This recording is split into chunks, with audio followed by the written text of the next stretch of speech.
constitutional rights, opponents denouncing it as a threat to national security and perhaps to American lives. Our White House correspondent, Martha Raddatz, is here. Martha, it was a 5-4 decision, but pretty sweeping in its scope. Did how sweeping it was catch the administration by surprise?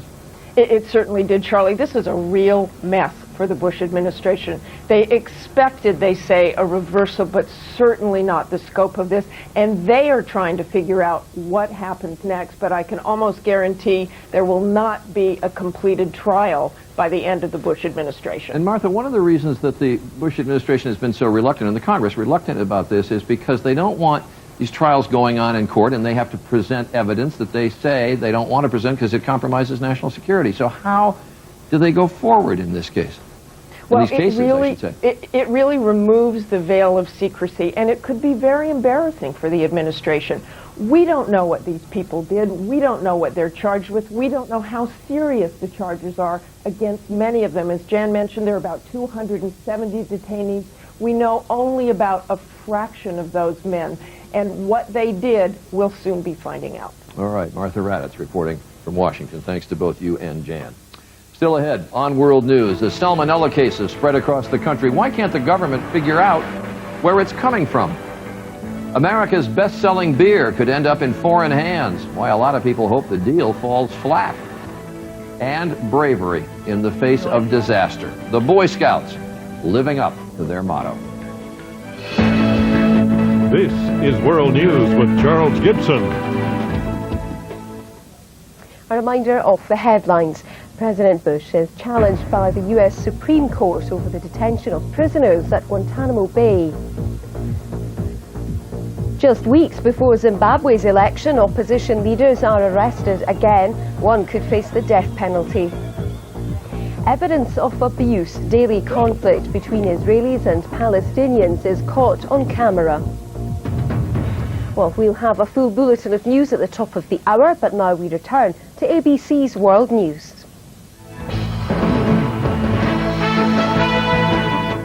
In politics, Barack Obama's campaign launched a new weapon today in its fight against rumors about the candidate and his wife. Obama's website, called Fight the Smears, it's a new one, is aimed at debunking myths being fueled by internet bloggers, including false stories about his religion and his background. On the Republican side, John McCain's campaign complained that Obama has done nothing to reply to McCain's invitation to join him at a series of town hall-style meetings.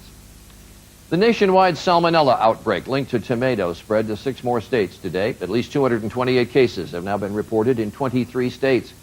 Today on Capitol Hill, Congress had sharp criticism for the Food and Drug Administration. Why can't the FDA find the origin of the outbreak? And why doesn't it track fresh produce as it does other food products? Here's Lisa Stark. At markets around the country, consumers are still wondering which tomatoes are safe to buy. It definitely worries me that we don't seem to know where it's coming from. Right now, the U.S. has no system for tracing fruits and vegetables from the farm to the store to the dinner table. It's basically linked to the complexities of the supply chain. When you buy tomatoes from a grocery store, they may have got those from 4 or 5 different suppliers, and each one of those suppliers may have got them from 4 or 5 different distributors. What's more, all along the supply chain, food processors are required to know only who they bought from and sold to. For example, a distributor needs to know his packer or wholesaler, but no further up or down the chain. And in the produce business, many records are kept on paper. It can be nearly impossible to follow the trail. On Capitol Hill today, lawmakers were clearly fed up. We need to create a comprehensive food traceability system so we don't experience delays like we're seeing right now in the tomato outbreak. Now for the first time, the fruit and vegetable industry is racing to try to figure out how to set up such a system. They don't want the economic devastation that often results from an outbreak. They're looking at barcodes that would start at the farm and end up on the box of produce. Given any barcode, we can go back and figure out who manufactured that originally, who was the source of that particular item. A barcode could even end up on the fruit itself, much like those inventory stickers. But it won't be cheap, easy, or happen anytime soon. So for now, outbreaks will still call for old-fashioned detective work. Lisa Stark, ABC News, Washington. And the government is investigating the safety of millions of tire valves in this country. As many as 30 million valve stems made in China could crack prematurely, causing tires to lose air. The defect is reportedly linked to a fatal rollover accident, but no recall has been ordered at this time. Last night we reported on efforts by the airlines to save fuel costs. Well, tonight, more ways to pass those costs on to passengers. United Airlines and U.S. Air joined American Airlines and will now charge $15 for the first piece of checked luggage, $25 for the second. And Spirit Airlines is charging extra just to reserve a seat, $5 for a middle seat and $10 for a window or aisle. There's a buzz in the beer world tonight. A Belgian brewing company called InBev wants to buy Budweiser, actually all of Anheuser-Busch, for $46 billion. An outsider buying Bud? It's one of America's iconic brands. Dan Harris says a lot of Bud drinkers find the idea hard to swallow. Open a Budweiser. How is it that Anheuser-Busch, a company that's been around for 132 years, that dominates 50% of the U.S. beer market and owns one of the most iconic American brands? Why? How can this corporate giant be vulnerable to an unsolicited takeover bid from a brewer from Belgium? The short answer? Right now, the dollar is weaker than most light beers. With the dollar weak, the euro strong, it's a great time to buy U.S. companies. This proposed sale has prompted an uproar with overtones of national pride, with one website vowing to fight the invasion, and the governor of Missouri, where the company is based, saying this is about more than beer, it's about our jobs and our nation. And Bud drinkers at this bar in St. Louis were sounding off today. I'd rather have Anheuser-Busch be owned by an American company or something like that, not by someone foreign. It would stink really bad. I'd hate it. Everybody would. I don't think it would be good for us. However, there are those who point out that when foreigners want to buy our companies, it's actually the highest form of flattery, a sign that our brands are strong. I think it will probably have very little impact. Miller Brewing Company a number of years ago was purchased by SAB Miller, South African breweries. There was no change. As long as the Bud brand stays popular with Americans, Hello? it can continue to be America's beer, even if it's owned by the Belgians. Dan Harris, ABC News, New York. Finally tonight, brave young Boy Scouts. When that tornado ripped apart the scout camp in Iowa last night, killing 4 boys, many other boys put their scout training into action. The scout motto is be prepared, and they were. The scout slogan is do a good thing daily, and they did. Here's Eric Hong. When they came to camp on Sunday, the boys from Troop 104 expected challenges, but nothing like this. Did you ever think that the training would come in to play like this? I thought it would eventually, but I didn't think this soon. Not in this way. For Zach Jessen, who's 14, and Blake Walling, 13, the moment came after the twister decimated the cabin where they and dozens of other scouts had been huddled. Were you scared? Well, kind of. I couldn't really believe that all this was actually happening, you know. How long did that feeling last before you jumped into action? Maybe like 5 seconds, and then I got up and started lifting stuff off of people. You could see people doing CPR on other kids, and then there was people panicking, so me and Zach helped them. I saw one person that was halfway in, halfway out. So I went over there, I started lifting debris up, and then said my ankle hurts, said, well, I can't quite lift you alone, so I got somebody else to kind of help me. On the other side of the camp, Alex Way and Scott Staver were also being tested. They and others were unharmed, but fallen trees had left them stranded. I did see some boys that they were really scared and started to cry. They teach us that how to help them with shock, and I just used that to help a few boys get through it. They've been called heroes, but these 4 best friends have other things on their minds. I wish I could have saved the one boy in my group. I was just like, God help his family through this, because I know it won't be easy for him. 4 boys who came here to be leaders, instead discovering they already are. Eric Hong, ABC News, Fremont, Nebraska. 4 boys showing scouting at its best. And that is World News for this Thursday. I'm Charlie Gibson, and I hope you had a good day. For all of us at ABC News, have a good night.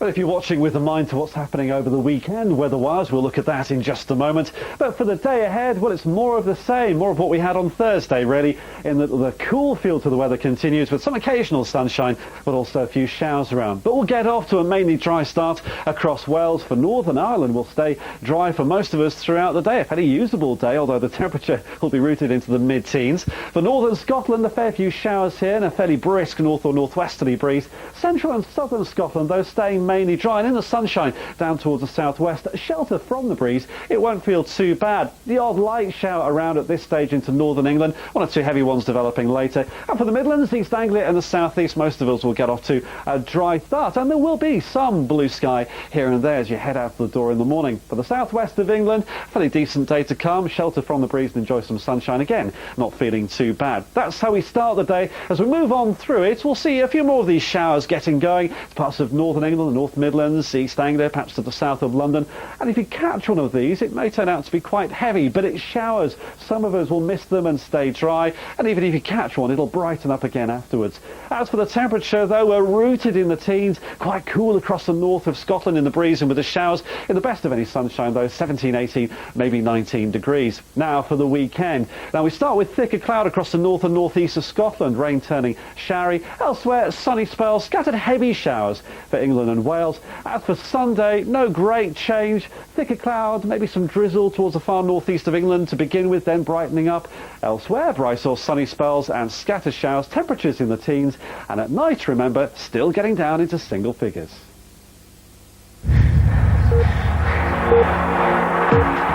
Get all the latest sports news every half hour.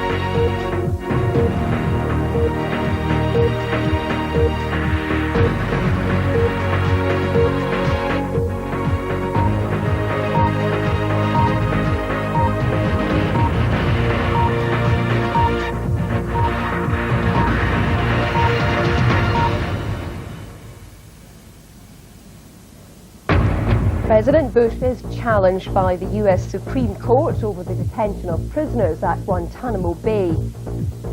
Just weeks before Zimbabwe's election, opposition leaders are arrested again. One could face the death penalty. Evidence of abuse, daily conflict between Israelis and Palestinians is caught on camera.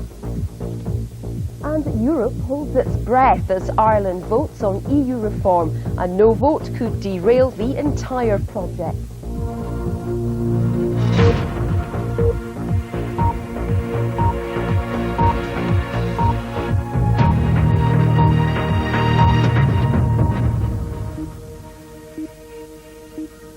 Hello and welcome to BBC News with me, Juliet Dunlop. The Supreme Court in the United States has ruled that prisoners being held at Guantanamo Bay have the right to challenge their detention in civilian courts. By 5-4, the judges rejected arguments that the suspects were enemy combatants held in a time of war. President Bush said he would abide by the court's ruling, although he disagreed with it. Guantanamo Bay, Cuba. This is where, for the past 6 years, America's isolated and locked away 270 of what they say are the world's most dangerous men. A place where the US military act as jailer, judge and jury, beyond the reach of civilian courts and the US Constitution. But now America's highest courts intervened. In a major blow for the Bush administration, the US Supreme Court's ruled that enemy combatants do have a right to appeal to a civilian judge against their indefinite detention. It's a highly contentious decision. The judges split 5-4. In the majority, Justice Anthony Kennedy said the laws and Constitution are designed to survive and remain in force, even in extraordinary times. But there was strong dissent among the other 4. Justice Anthony Scalia warned the decision will make the war harder on us. It will, he said, almost certainly cause more Americans to be killed. President Bush, already bidding farewell in Europe, said he'd abide by the decision, but made clear his frustration. It's a deeply divided court.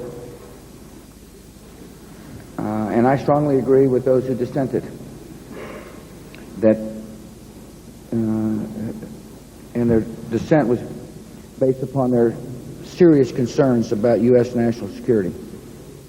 The ruling will have ramifications not just about indefinite detention, but the controversial trials now underway in Guantanamo.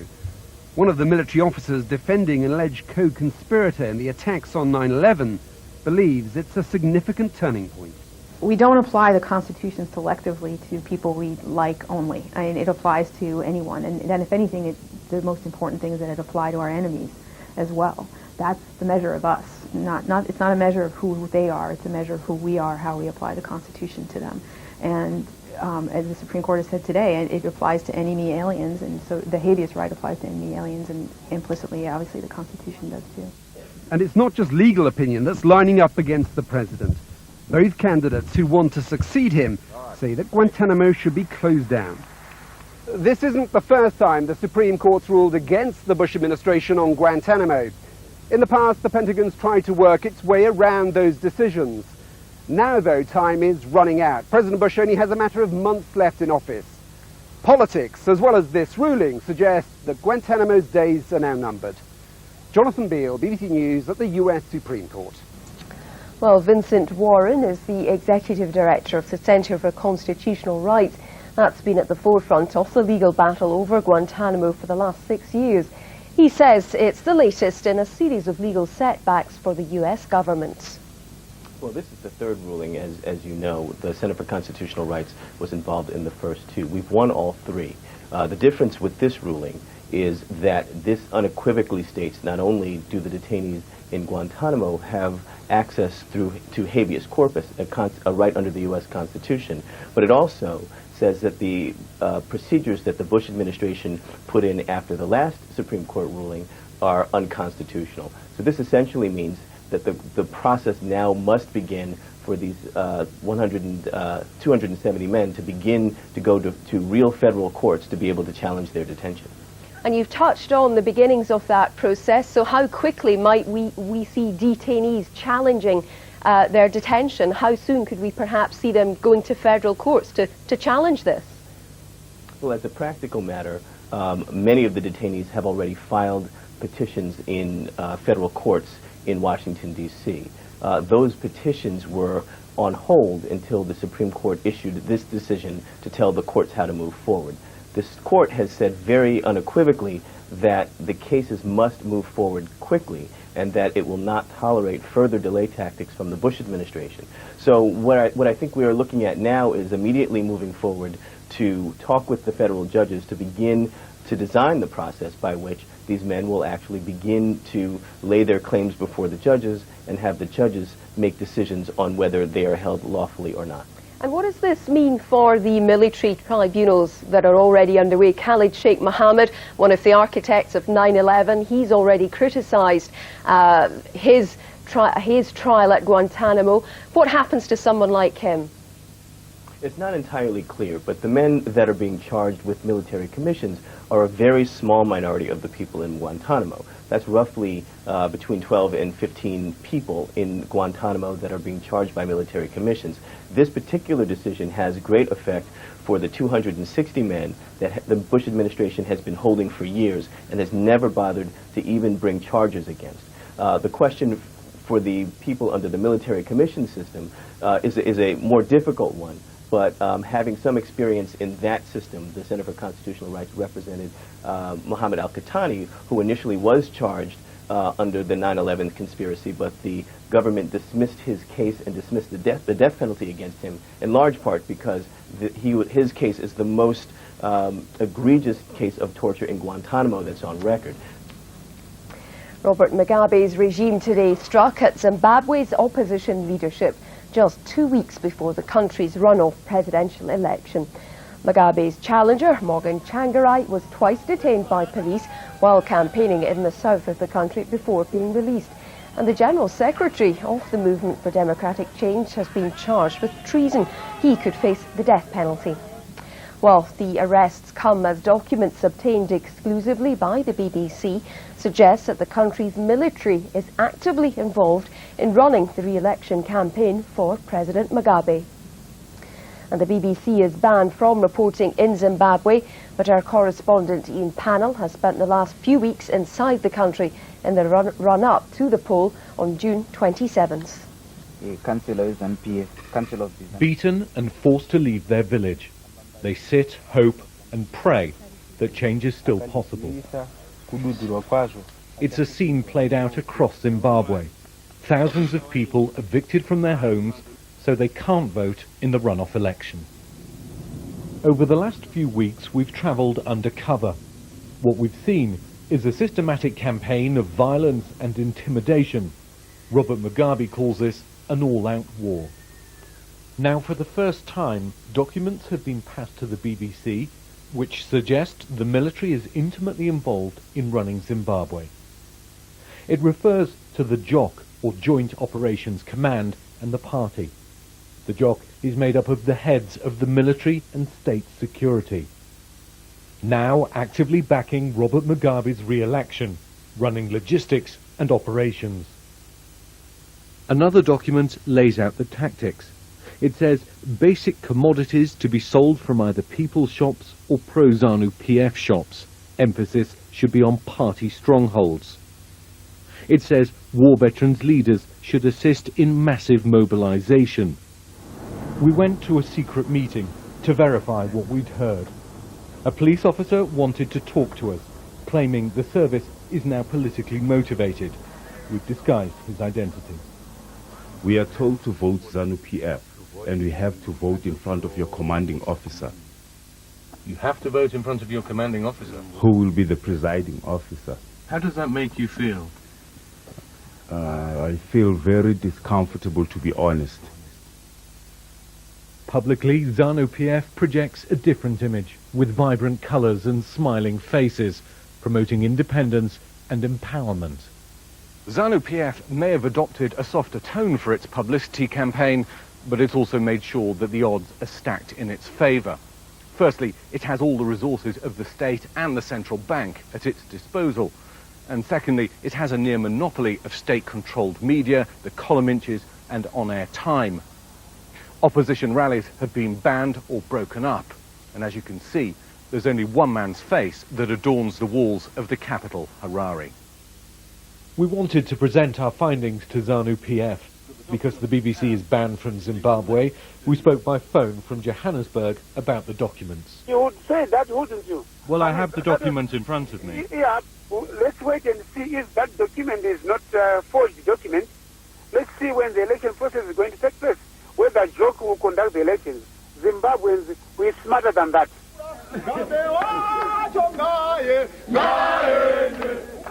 As the president and his party fight for survival, the opposition sings for a change of government.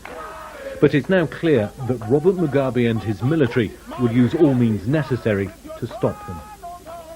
Ian Pannell, BBC News, Zimbabwe. Some of the day's other news. International donors have pledged around $20 billion for regeneration in Afghanistan. The figure is far short of the $50 billion hoped for by the Afghan government. Critics say Afghanistan hasn't got the capacity to spend the money it already has, let alone any more funds. US forces in Afghanistan have released a video of a missile strike allegedly targeting anti-Afghan forces on the border with Pakistan. The Defense Department says the bombings are under investigation and that it's too early to verify claims by Pakistan that 11 of its soldiers were killed in the strike. Pakistan has accused the US of carrying out an unprovoked cowardly attack. An explosion has destroyed a Hamas commander's house in northern Gaza, killing at least 3 people, including a baby girl. Hamas blamed Israel's army for the blast, but it said there had been no military activity in the area. Shortly after the explosion, mortars and rockets were fired over the border at Israel.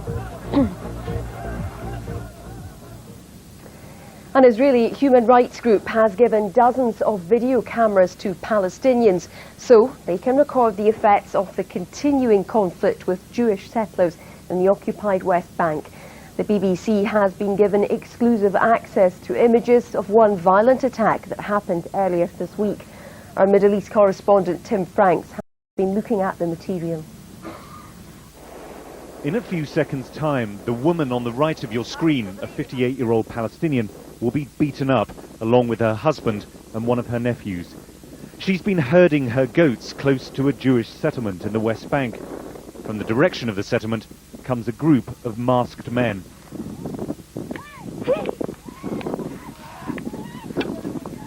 Tamam al-Nawajah spent 3 days in hospital. She showed us her injuries, a broken arm, a fractured cheek. She says the settlers had given her a 10-minute warning to clear off from the land, but she and her husband had stood their ground. They don't want us to stay on our land, she told me, but we won't leave. We'll die here. It's ours.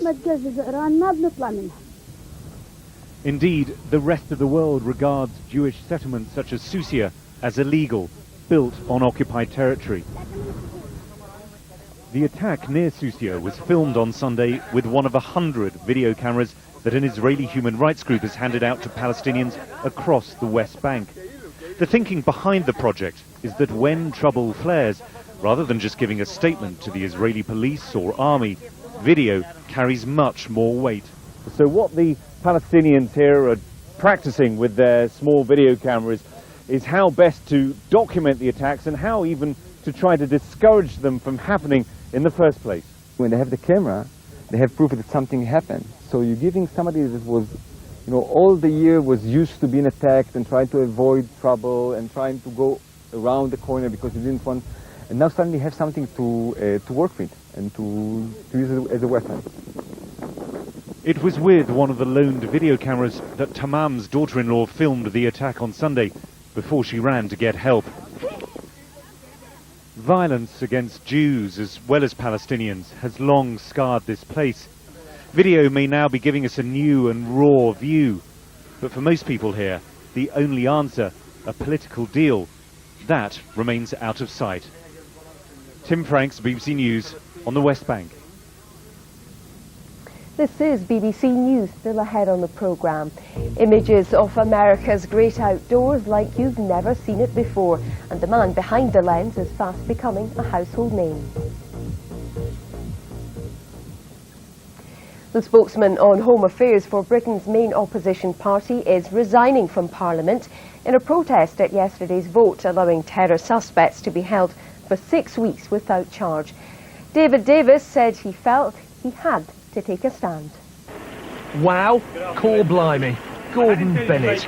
Just some of the repeatable things said in Westminster when the news broke that David Davis planned to take his fight for civil liberties to the people.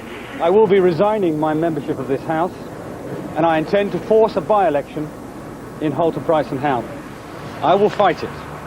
I will argue this by-election against the slow strangulation of fundamental British freedoms by this government.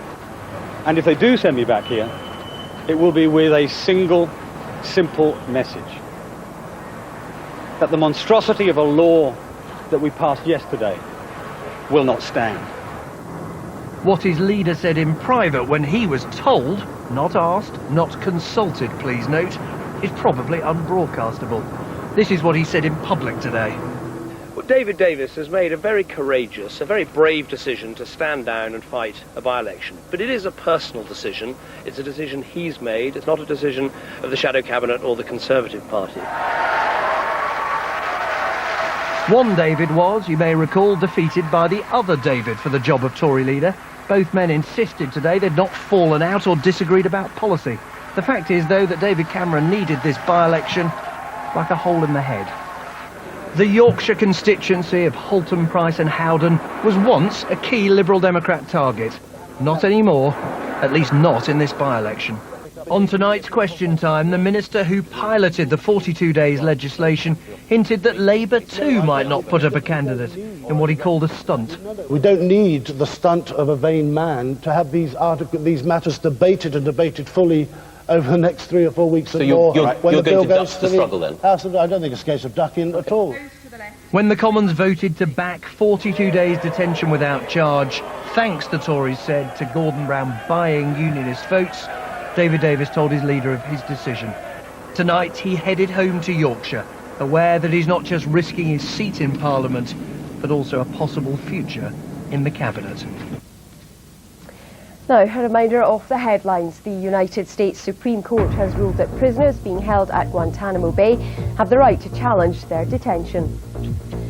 Just weeks before Zimbabwe's election, opposition leaders are arrested again. One could face the death penalty. Now, and some news just in here. China and Taiwan have signed an historic agreement to establish direct regular flights between the two sides and allow mainland tourists to visit the island. Representatives from the two sides signed the agreement during their first formal talks in almost a decade. The accord was a step toward restoring transport links which were severed 59 years ago. Well, of course, we'll keep you up to date on any further developments on that story. Voting has ended in the Irish Republic in a referendum on whether to ratify the European Union's Reform Treaty. All 27 member states must approve the Lisbon Accord if it's to come into force. Ireland is the only one putting the issue to a popular vote. All the main political parties back the treaty, but opinion polls suggest an extremely close result. Well, our Europe editor Mark Mardell says the turnout makes the outcome even harder to call. Well, what we're hearing is that turnout is around 45%, and that absolutely indicates knife-edge territory. That's exactly where the vote is uncertain. As you can see from the posters behind me, that there's been a big campaign. But what I found going to the polling stations is great uncertainty. People were saying to me, what is the Lisbon Treaty about? I don't understand it. One woman said that she went into the polling station not knowing how she was going to vote, as her pen hovered over the ballot paper. She didn't know how she was going to vote. In the end, she ticked yes, but another woman said to me, I haven't got a clue what this thing means, so how can I vote for it? And I think that is one of the things that's going to make this result so unpredictable. It's one of the most difficult elections to call that I've ever covered. It's a real nail-biter, and we'll know the answer by about tomorrow tea time. President Bush is in Rome on the third leg of his European tour. The President met the Italian Prime Minister Silvio Berlusconi. The two leaders were expected to discuss the threat of further sanctions against Iran, as well as support for Afghanistan and Lebanon, where the Italians have sizable peacekeeping forces. President Bush will meet the Pope later on Friday. There are very few places in the world where President Bush could receive such a welcome. The convoy goes on for a long time, complete with open doors on speeding SUVs, guns trained menacingly. President Bush's approval ratings back home have sunk depths experienced by few presidents, some putting his ratings as low as 27%. He isn't that popular in Europe either, but this was a Roman welcome by his old friend Silvio Berlusconi, the newly re-elected Prime Minister. This was the Italian leg of his farewell tour to Europe. And whereas most other European leaders treat President Bush with customary courtesy, there's genuine affection between these two men. Handshakes more friendly than presidential. Very few of the old faces from presidential summits remain, most coming to the end of their terms or being voted out. During the run-up to the war in Iraq, Silvio Berlusconi was one of few European Union leaders who supported the US-led invasion. He defied Italian public opinion to lend President Bush support when few people would do so. And as for who Mr. Berlusconi would like to see as the next American president, it is clear that I cannot express a preference about another country during its electoral campaign, but I cannot avoid announcing my personal preference for a candidate which is the Republican candidate, for a selfish motive, that I wouldn't be the oldest of the next G8 because Senator McCain is older than me by 1 month. But memories are long in Europe. The name Bush is synonymous with war. We're all very much against a very unpopular war. So that's one of the reasons the banners are there. And that is the paradox of President Bush's departure tour of Europe. World leaders say farewell while others are a lot less polite. Nkemi Fejika, BBC News. Now, if you think of photographs of the great American landscape, what comes to mind? Those iconic black and white images taken by Ansel Adams, perhaps. But increasingly, the work of other photographers is also being recognised. The work of one landscape photographer in particular has caught the attention of the American public. Peter Lick now has galleries across the US And as our correspondent Andy Gallagher reports, it's become a multi-million-dollar industry. On the beaches of North Miami, landscape photographer Peter Lick frames up his latest shot. Working with a special panoramic camera, the self-taught Australian takes his pictures in a 5-minute window. Photographers call it the magic hour, and the results are spectacular. The son of Czech immigrant parents, Peter Lick had humble beginnings, often working from a barely roadworthy van. But now, with galleries across the states, his pictures of the American landscape have been compared to those of Ansel Adams. Pieces like Heaven and Earth have led to serious collectors investing in his work. Coming to America really broadened my horizons here because it's the most beautiful place on earth. It's the best place in the world to live to photograph landscapes. You've got Yosemite, the Grand Canyon and all these monumental landscapes. They're just phenomenal. Photography's increased in popularity and is now considered by many as a fine art. Some of these limited editions are worth in excess of $50,000. At his base of operations in Las Vegas, Lick oversees every aspect of his now global business. In just 5 years, this has now become a multi-million-dollar corporation. This piece is entitled Ghost. It was taken in Arizona and is Peter Lick's most famous shot. It's currently valued at around $20,000, but it's not just the picture itself that makes collectors want to buy these, it's how it's developed. Inside the printing paper, there are millions of tiny crystals. Just watch what happens as the lights go down. The process is known as silver halide. As conditions change, the light's refracted. The one criticism that Lick sometimes faces is that his pictures are manipulated by computers. I shoot with the Linhof 617 camera. I shoot original transparency film. And everyone says, do you use filters and all that sort of thing? I thought, I actually do use a filter. It's called an alarm clock filter. So I set the alarm clock at 4 o'clock in the morning and I wake up and shooting the right location. And the paper that this printed on, it's got a special silver halide base. But they look like three-dimensional. A great picture has the power to evoke emotion and capture nature at her best. It's what Ansel Adams did so well, a tradition that's now being continued amongst others by someone from the other side of the world. Andy Gallagher, BBC News, Miami. Now, from America to Scotland, and residents of Edinburgh say they are sick of the sound of bagpipes.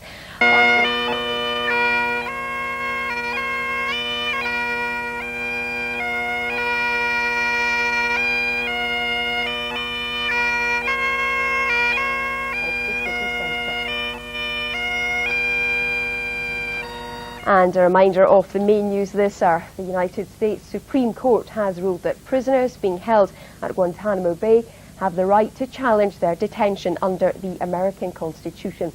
President Bush says he disagrees with the ruling but will abide by it. And the Zimbabwean opposition leader Morgan Tsvangirai has been released after his third arrest in 8 days. It comes as documents obtained by the BBC suggest that the country's military is involved in running the re-election campaign. This is BBC News.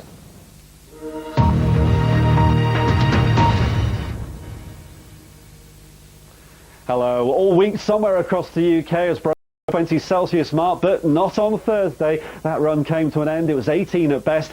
Get used to the cooler feel to the weather. It's here to stay through the weekend. So for the day ahead, temperature in the teens, some occasional sunshine, but there will be a scattering of showers. That said, most of us will start the morning on a dry note, maybe a light shower close to the north of Wales, but most here, dry, fairly bright, as we will be in Northern Ireland, and very few showers, if any, will develop in Northern Ireland as the day goes on. There will be showers, though, coming in on the breeze across the north of Scotland. Central and southern parts will stay mainly dry and shelter from the breeze in southwest Scotland and get some sunshine.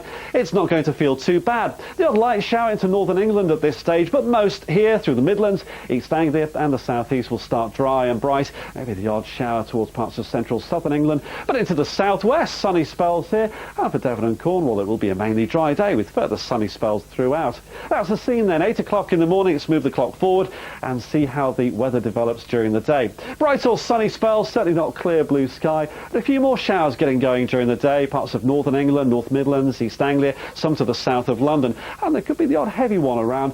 And those showers keep going to the north and northeast of Scotland. But it showers, it won't be raining all the time. Not everybody will catch on, and in between it may even brighten up. But it will feel cool though with the showers and the brisk breeze across the far north of Scotland. A lighter wind for central and southern parts and more in the way of sunshine here. Scattered showers for northern England, more so towards Pennine areas, but stretching through Lincolnshire down towards parts of East Anglia, and a few sharp ones developing to the south of London. So you could catch a heavy downpour, but fairly few and far between. And in fact, later on in the afternoon, and this is 4 o'clock, we'll see an increasing amount of sunshine coming through across southwest England and for Wales. So a really decent end to the day here. And what starts on a fairly promising note in Northern Ireland will end that way with some sunny spells and 15 degrees in Belfast. That then takes us on to the weekend, and no great. That then takes us on in the teens. You get some occasional sunshine, but the threat of showers is still with us. Let's get to detail then. Saturday, there could be a longer spell of rain just into the far north and northeast of Scotland for a time, and some of the showers developing into England and Wales could be on the beefy side on Saturday. Temperature yet again in the teens. At night, we're in single figures. The coolest spots, there could be a touch of grass frost. On Sunday, well, it's a similar story. The cloud will break at times, some occasional sunshine, but there'll also be a scattering of showers and the temperature at the very best. Hello, I'm Juliet Dunlop with the main news. The Supreme Court in the United States has ruled that prisoners being held at Guantanamo Bay have the right to challenge their detention in civilian courts. By 5-4, the judges rejected arguments that the suspects were enemy combatants held in a time of war. President Bush said he would abide by the court's ruling, although he disagreed with it. 2 weeks before the presidential election runoff in Zimbabwe, a senior opposition leader has been arrested and faces charges of treason. The BBC has also uncovered evidence of systematic government intimidation. The Shadow Home Secretary David Davis is to resign as an MP, triggering a by-election in his constituency in East Yorkshire. He says he'll focus the forthcoming campaign on the government's 42-day anti-terror plan and what he sees as the erosion of civil liberties under Labour. An Israeli human rights group has given dozens of video cameras to Palestinians. It's so that they can record the effects of the continuing conflict with Jewish settlers in the occupied West Bank. These images of one violent attack happened earlier this week.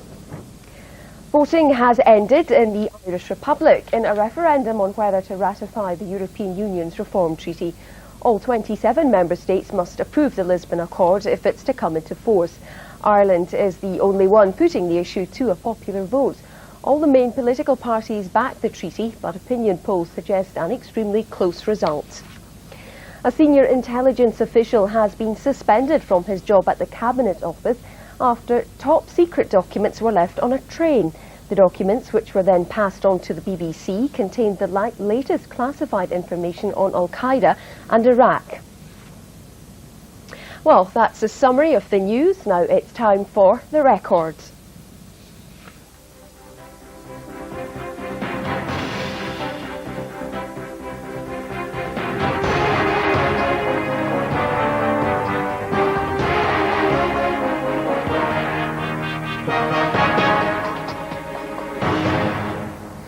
Hello there and welcome to The Record. The headlines. It's a day of drama at Westminster as the Shadow Home Secretary resigns from Parliament over 42-day detention of terrorist suspects. Meanwhile, in the Commons, the suspicion remains that the government cut a deal with the DUP to win Wednesday's vote. An awful lot of English pork is being shoveled into a very large Northern Irish barrel. The government admits a clear breach of security over top-secret papers handed to the BBC. And a defence minister apologises for an accident that caused the death of 2 British sailors. But first, it was a truly dramatic day at Westminster with the resignation from Parliament of the Shadow Home Secretary David Davis. He's to fight a by-election, in his words, to take a stand against government proposals to detain suspected terrorists for up to 42 days. The government won Wednesday's vote by just 9, relying on Democratic Unionist MPs to get the legislation through. Speaking afterwards, David Davis said the government may have won in the Commons, but it hadn't won the argument. After reflecting on the result overnight, he made his shock announcement to reporters, telling them he'd wanted to make his statement in the Commons, but the Speaker had told him it wasn't appropriate. So instead, he announced his resignation outside the Houses of Parliament. Now, I'll not fight it on the government's general record. There's no point repeating Crewe and Nantwich. I won't fight it on my personal record. I am just a piece in this great chess game.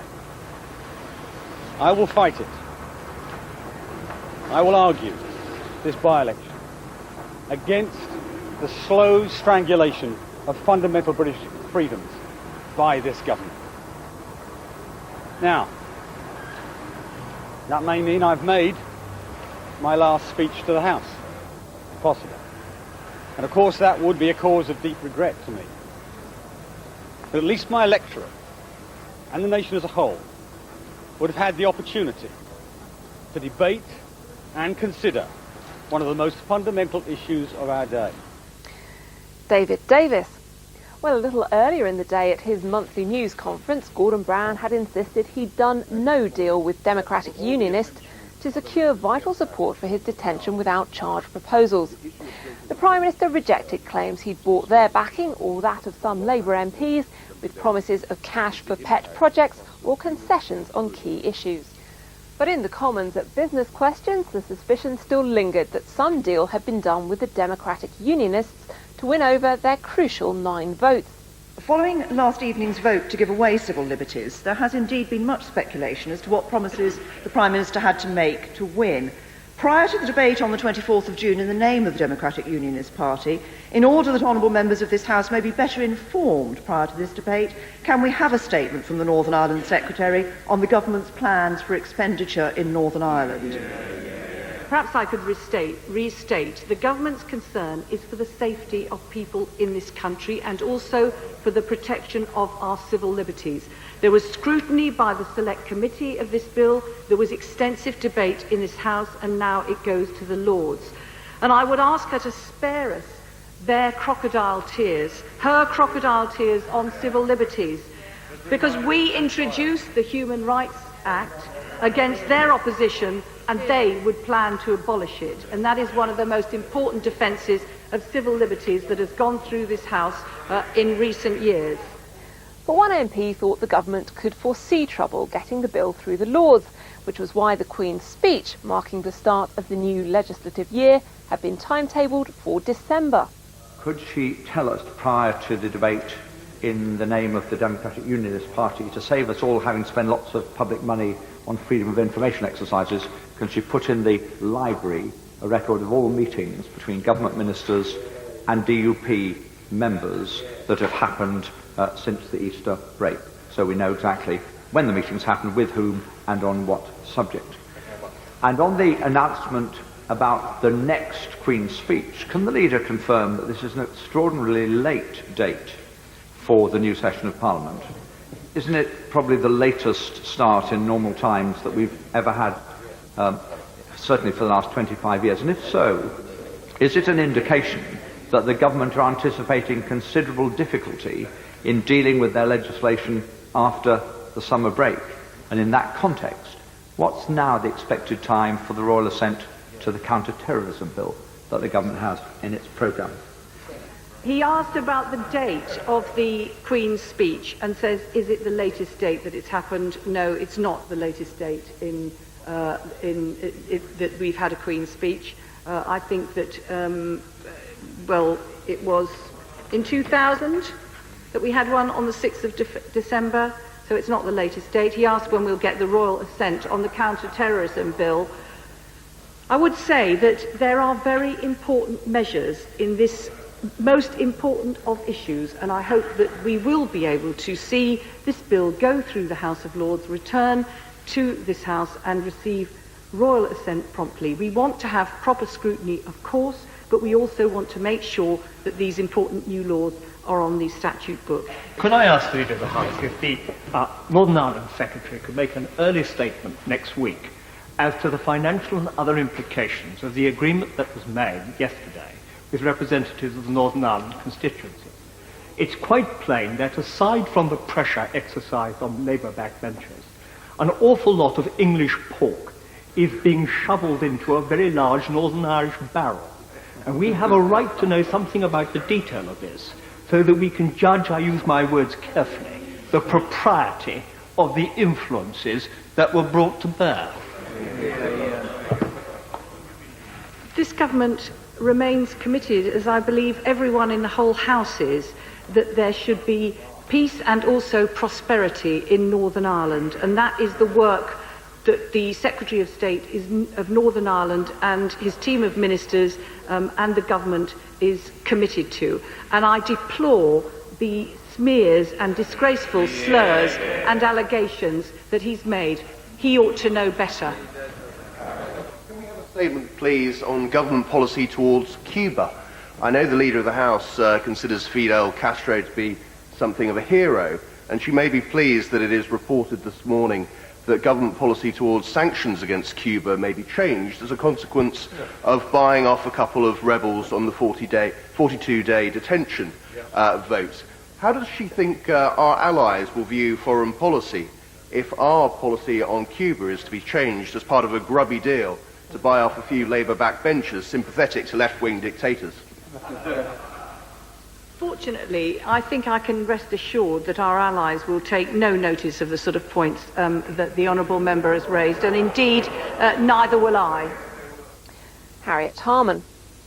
The government has told MPs that the loss of top-secret documents was due to a clear breach of security rules.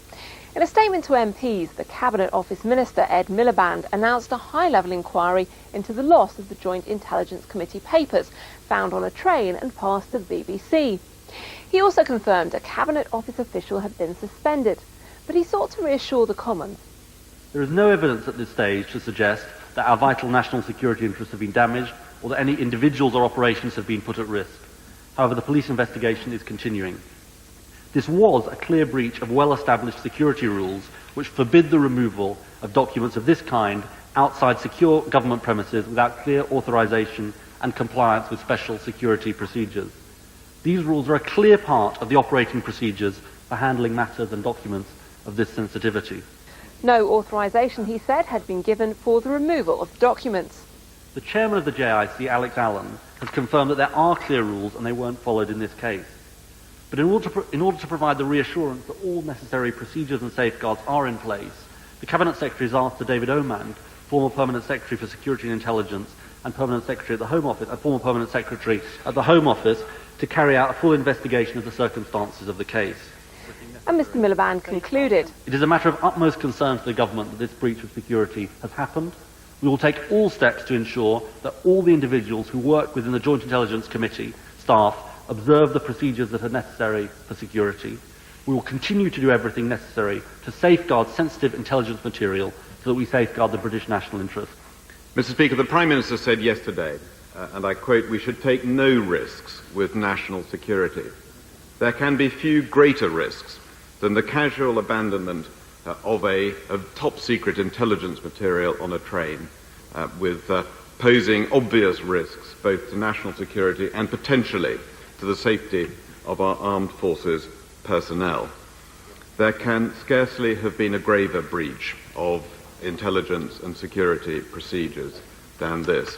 That Al-Qaeda do not today know precisely what Britain knows about their activities, and perhaps more importantly what Britain doesn't know about their activities, is entirely due to the responsible way in which the BBC have behaved, and reflects no credit whatsoever on the government.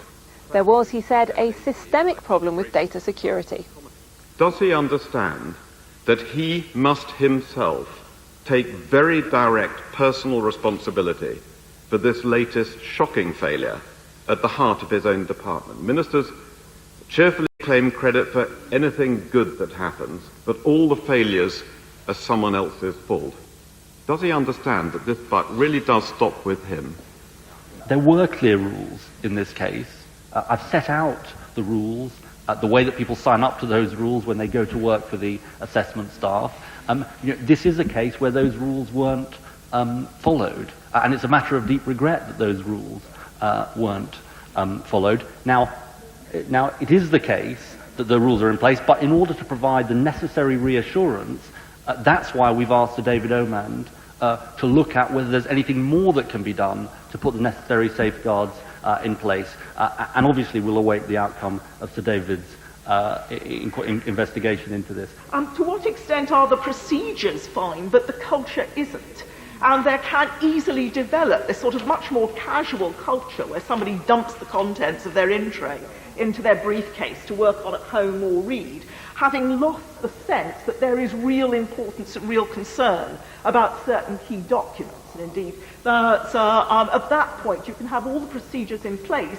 If the culture has lost it, and I would doubt this is a one-off, quite frankly. The loss might be a one-off, but I'll bet you the taking home isn't. So it seems to me this is something much more fundamental that has to be looked at. Only the most partisan would feel that he would be in any way responsible for what happened. He was not on this train. He was not reading the document. He did not take the documents out of the relevant department. I have no confidence whatsoever in Sir David Omand. He's a safe pair of hands and will be involved in a cover-up.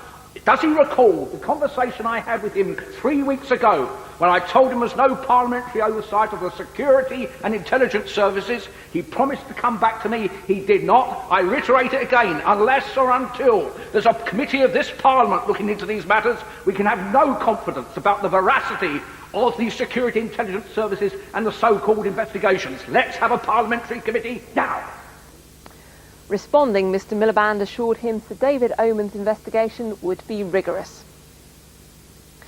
The Defence Minister, Bob Ainsworth, has made an apology to the Commons following the deaths of 2 British sailors in an accident on a Royal Navy nuclear submarine. HMS Tireless was taking part in a joint British-American operation under the Arctic ice off Alaska in March of last year, when there was a large explosion inside the vessel. The explosion was traced to the air purification system. A board of inquiry has now produced a report into the accident. Mr Ainsworth said the explosion had produced small fires, but the situation was expertly handled by quick-thinking submarine personnel. It has not been possible to determine beyond doubt what caused the oxygen generator to explode. However, the board did identify the most likely cause as significant internal contamination of the generator's canister with oil, probably enabled by cracking within the canister solids.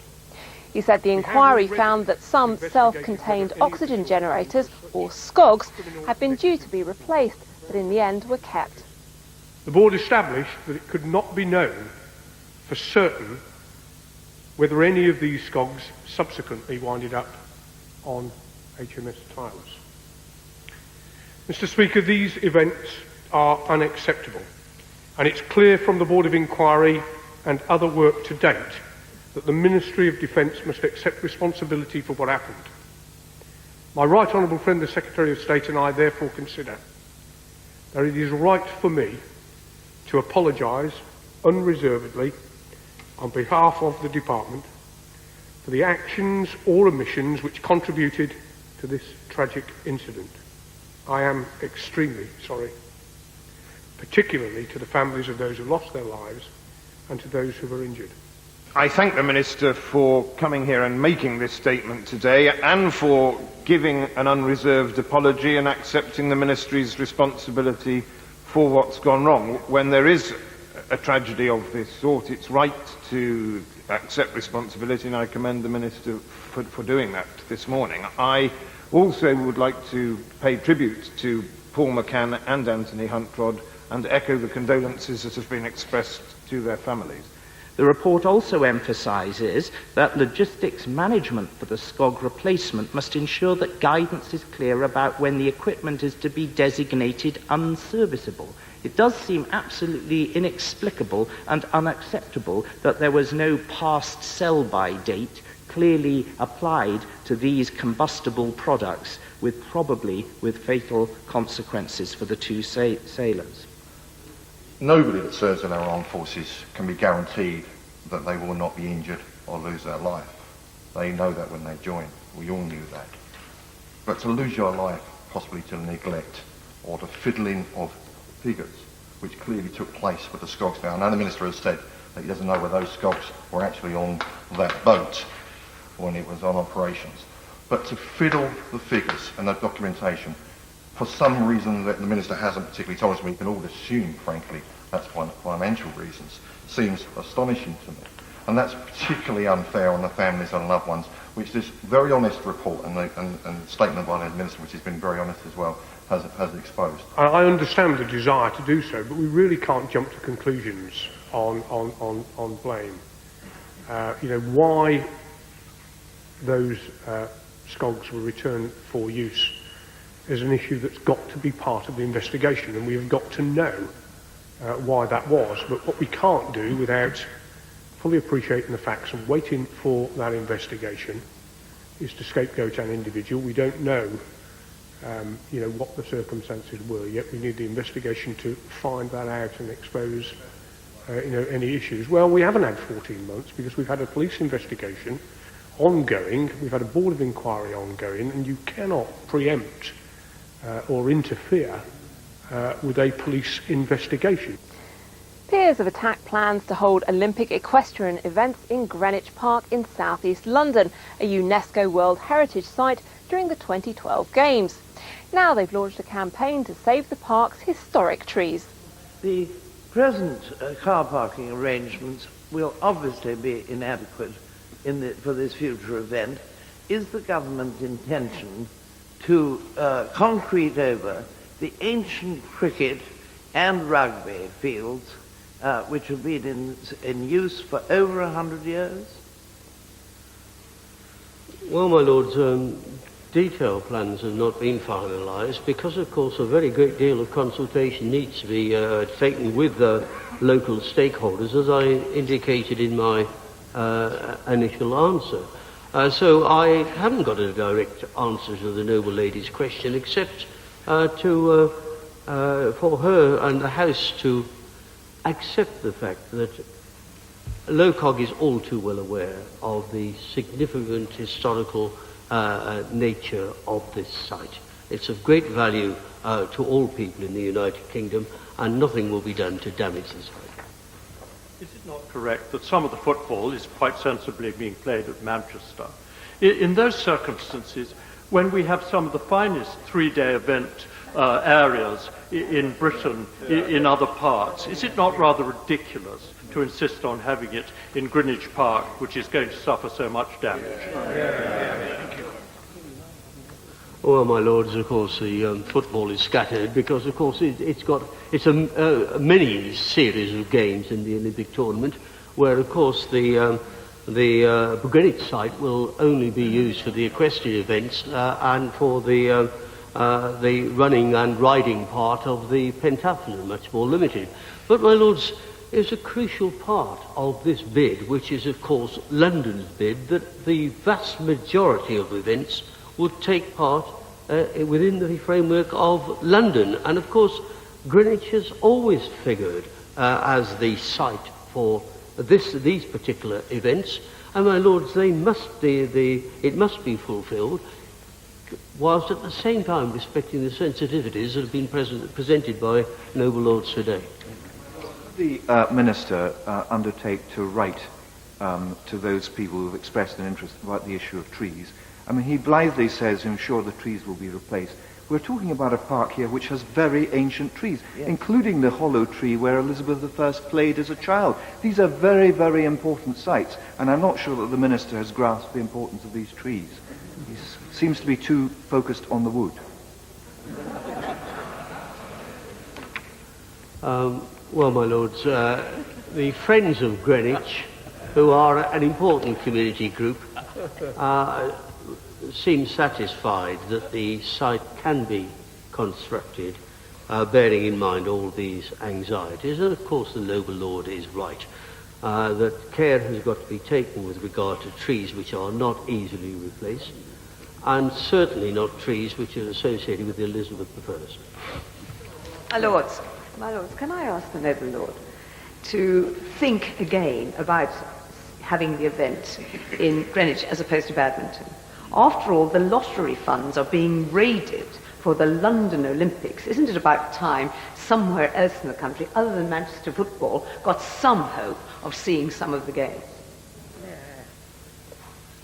Well, if the noble lady will forgive me, it's a little late in the day to suggest that there may be better sites elsewhere in the country. Of course there are specialist sites elsewhere in the country, but these are the London Olympics. That's why the bid went in the name of London, was successful over Paris, because the vast majority of events are located closely together in London. It's one of the great virtues of the bid, and it's why we won. The Earl of Stair has taken his seat in the House of Lords. He was elected by other crossbench hereditaries after the death of Lady Darcy de Nath.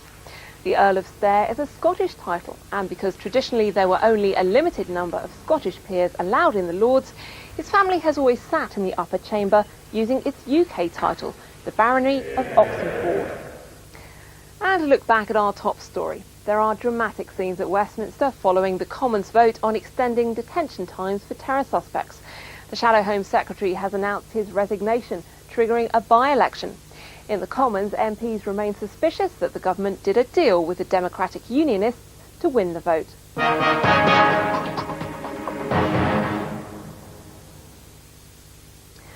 Local communities are being invited to allow nuclear waste to be buried underground in their area. The Environment Secretary Hilary Benn says he'll write to every council in England asking if they want to host nuclear waste burial sites. In the Commons, he assured prospective interested councils that the facilities would be safe, secure and environmentally acceptable. It would contribute greatly to the local economy, providing skilled employment for hundreds of people over many decades and bringing benefits for industry, infrastructure and local services. Many of these benefits would remain after the facility had been sealed. In addition, any community that ultimately hosts a facility will fulfil an essential service to the nation and would expect government to ensure that the project contributes to its well-being. To this end, there may be other benefits identified and developed through discussions between the community and the government. Mr. Deputy Speaker, it may seem ironic that this announcement involving, as it does, the payment of inducements to people to persuade them to do what some might describe as the government's dirty work comes the day after the controversial vote on the terrorist legislation. However, I believe that in this context the approach may well be justified. We need collectively to deal with the problem of existing nuclear waste responsibly, safely and as soon as possible.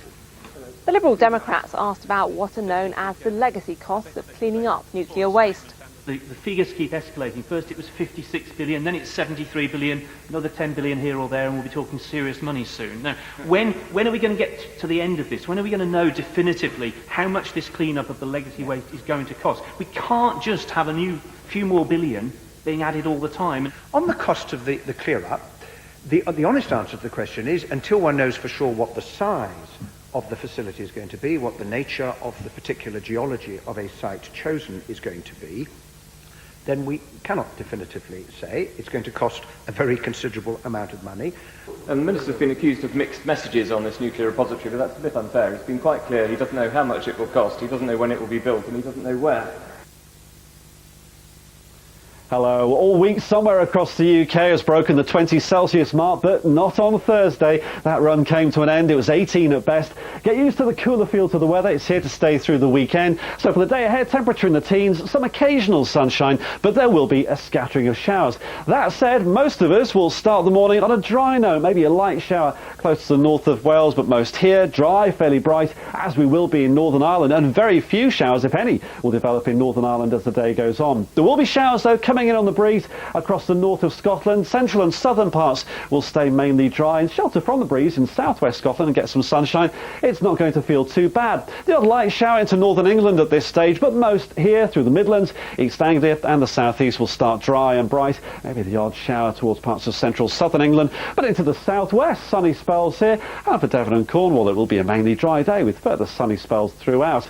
That's the scene then. 8 o'clock in the morning. Let's move the clock forward and see how the weather develops during the day. Bright or sunny spells, certainly not clear blue sky, but a few more showers getting going during the day. Parts of northern England, North Midlands, East Anglia, some to the south of London, and there could be the odd heavy one around, and those showers keep going to the north and northeast of Scotland. But it showers, it won't be raining all the time. Not every Will catch on, and in between it may even brighten up. But it will feel cool though, with the showers and the brisk breeze across the far north of Scotland. A lighter wind for central and southern parts, and more in the way of sunshine here. Scattered showers for northern England, more so towards Pennine areas, but stretching through Lincolnshire down towards parts of East Anglia, and a few sharp ones developing to the south of London. So you could catch a heavy downpour, but fairly few and far between. And in fact, later on in the afternoon, and this is 4 o'clock, we'll see an increasing amount of sunshine coming through across southwest England and for Wales. So a really decent end to the day here. And what starts on a fairly promising note in Northern Ireland will end that way, with some sunny spells and 15 degrees in Belfast. That then takes us on to the weekend, and that then takes us on in the teens. You get some occasional sunshine, but the threat of showers is still with us. Let's get to detail then. Saturday, there could be a longer spell of rain just into the far north and northeast of Scotland for a time, and some of the showers developing into England and Wales could be on the beefy side on Saturday. Temperature yet again in the teens. At night, we're in single figures. The coolest spots, there could be a touch of grass frost. On Sunday, well, it's a similar story. The cloud will break at times, some occasional sunshine, but there'll also be a scattering of showers, and a temperature at the very best, 19 degrees.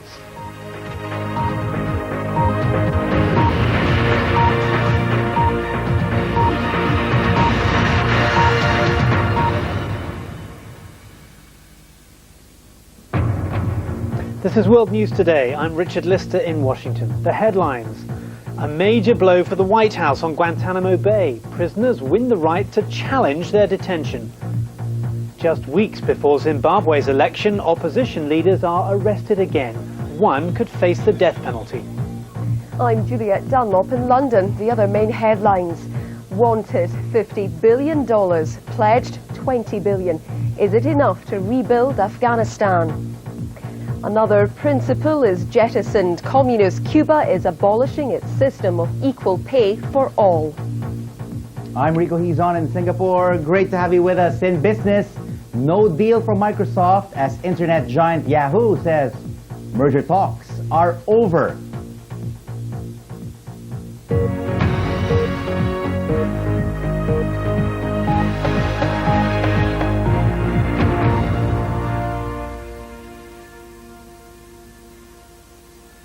Welcome to the programme. It's 10 p.m. in Washington, where the U.S. Supreme Court has ruled that prisoners being held at Guantanamo Bay have the right to challenge their detention in America's civilian courts.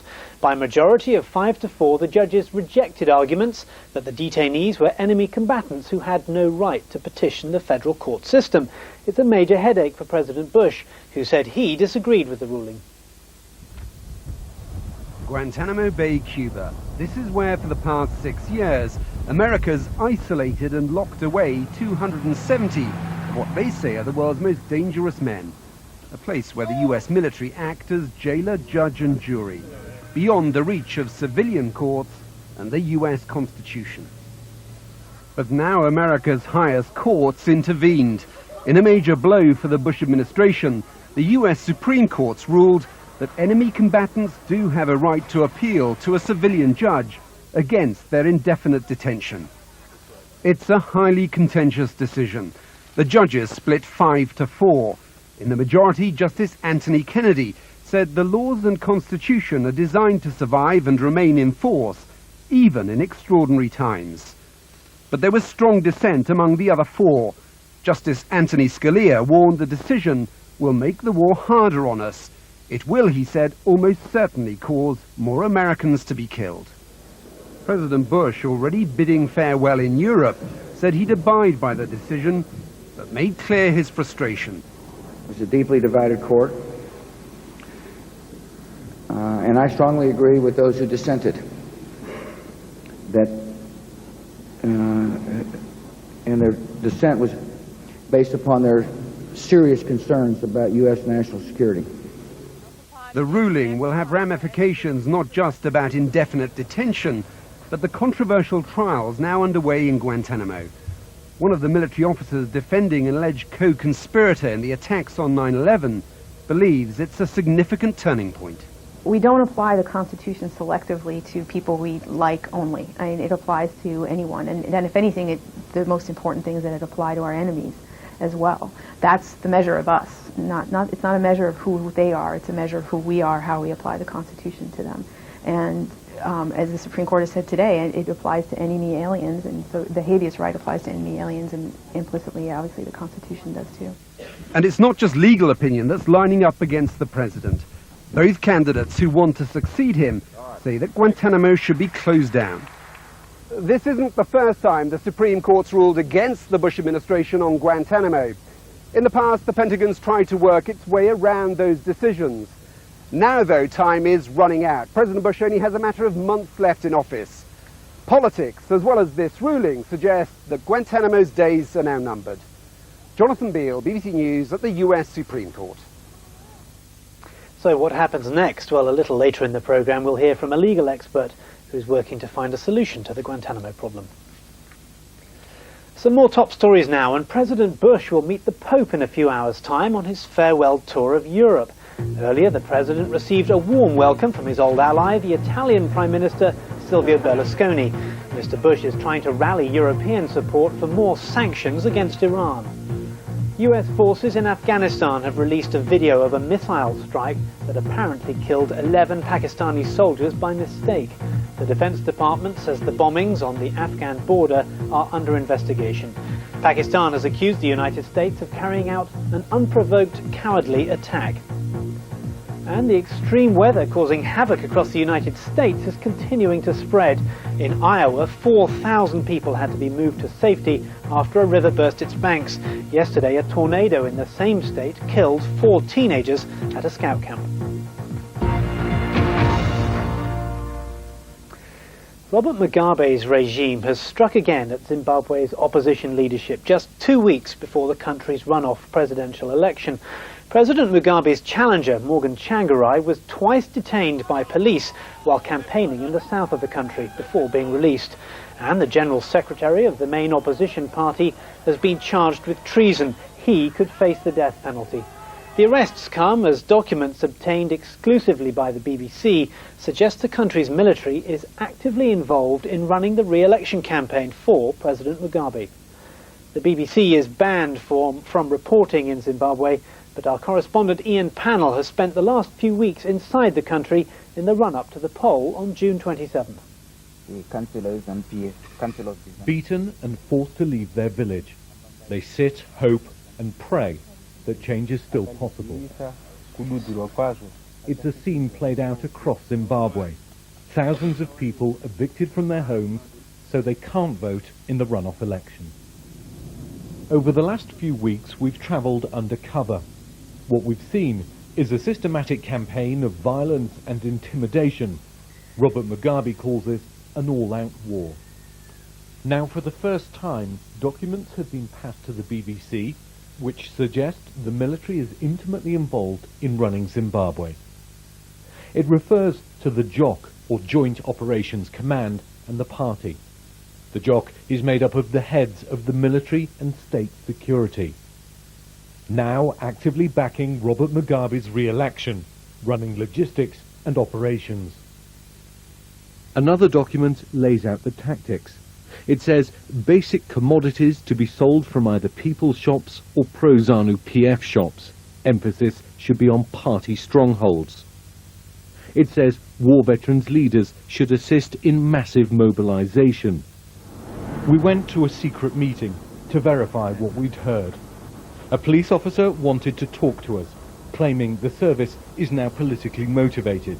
We've disguised his identity. We are told to vote ZANU-PF, and we have to vote in front of your commanding officer. You have to vote in front of your commanding officer? Who will be the presiding officer. How does that make you feel? I feel very discomfortable, to be honest. Publicly, ZANU-PF projects a different image, with vibrant colours and smiling faces, promoting independence and empowerment. ZANU-PF may have adopted a softer tone for its publicity campaign, but it's also made sure that the odds are stacked in its favour. Firstly, it has all the resources of the state and the central bank at its disposal. And secondly, it has a near monopoly of state-controlled media, the column inches, and on-air time. Opposition rallies have been banned or broken up. And as you can see, there's only one man's face that adorns the walls of the capital, Harare. We wanted to present our findings to ZANU-PF. Because the BBC is banned from Zimbabwe, we spoke by phone from Johannesburg about the documents. You would say that, wouldn't you? Well, I have the document in front of me. Yeah, let's wait and see if that document is not a forged document. Let's see when the election process is going to take place, whether Joko will conduct the elections. Zimbabweans, we're smarter than that.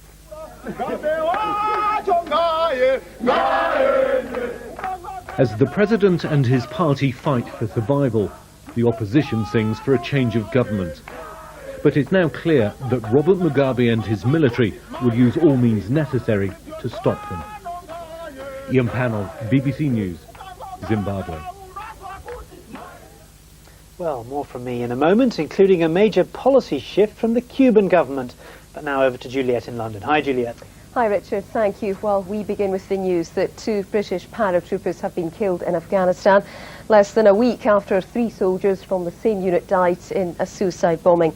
The troops from the 2nd Battalion, the Parachute Regiment, were patrolling on foot in the Upper Gereshk Valley when they were attacked.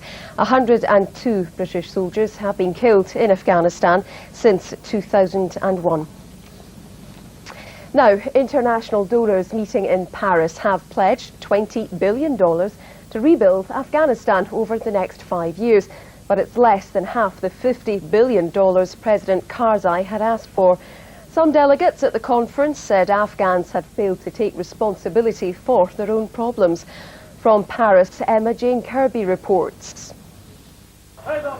The 4th major meeting of donor countries since the fall of the Taliban 7 years ago, and Afghanistan's president was hoping for pledges of around $50 billion. But convincing countries to pay up wasn't easy. Critics complain the Afghan authorities are failing to take responsibility for their own problems and have done little to stamp out corruption. The theme of this conference and of my contribution to it will be mutual responsibility, that the international community has to step up, but so does the Afghan government have to step up if we're to ensure that the Afghan people can have a decent future. Are you very good? America has already pledged $10 billion. Laura Bush asked the international community not to turn its back on the Afghan people at what she called a decisive moment for its future. The money is desperately needed to build roads and to secure water supplies in the country. It's also required to train a national army and police force to replace some 70,000 foreign troops currently serving there. Improving education and developing agriculture are also major priorities. But aid agencies warn that so far relief work has been badly coordinated. The aid was not financially well distributed, and there is a feeling that the population is not actually getting all the aid that they are dreaming about. C'est le devoir de tous les démocrates de vous aider. President Sarkozy announced French financial aid would be more than doubled, with priority given to health and agriculture. He's already promised to send 1,000 extra troops to the east of the country, saying it was France's duty to help maintain security. La France maintiendra son engagement en Afghanistan. France will maintain its engagement in Afghanistan for as long as is necessary to win, because you don't just give up in the face of terrorists. As much as this conference here in Paris is about raising money, it's also about something much more fundamental, convincing donors that any funds they do pledge won't simply go to waste. Since it still relies on aid for 90% of its spending, Afghanistan clearly has a lot to prove. Emma Jane Kirby, BBC News, Paris. You're watching BBC News.